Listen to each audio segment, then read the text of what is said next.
মই বঙাইগাঁও জিলাত 20 বাৰতকৈ বেছি আহিছো কিন্তু কেতিয়াও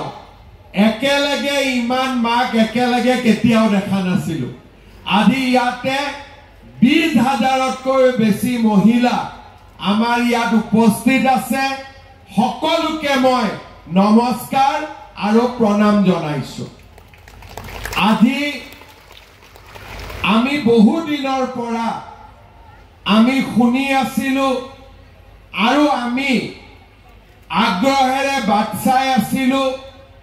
যে মুখ্যমন্ত্ৰীৰ মহিলা উদ্যমিতা আঁচনিৰ পুঁজি আমি কেতিয়া লাভ কৰিম মই যেতিয়া কোনোবা গাঁৱলৈ যাওঁ আই মাতৃসকলক লগ পাওঁ তেতিয়া মোক সোধে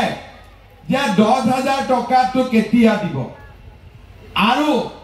মই সদায় কওঁ যে সেপ্টেম্বৰত দিম অক্টোবৰত দিম নৱেম্বৰত দিম কিছুমানে মনতে ভাবে সদায় মাহটো বদলি থাকে দিবনে নিদিয়ে আৰু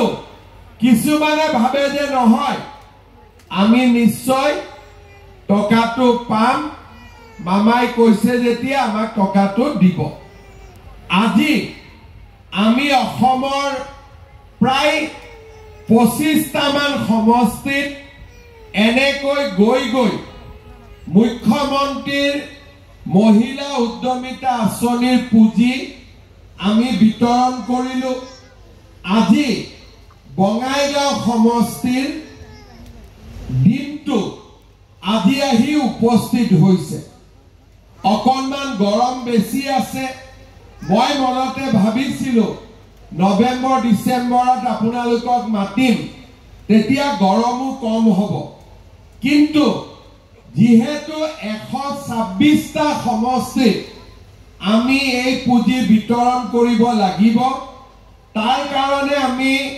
নৱেম্বৰলৈকে নৰখি আমি আজি 2 মাহ ধৰি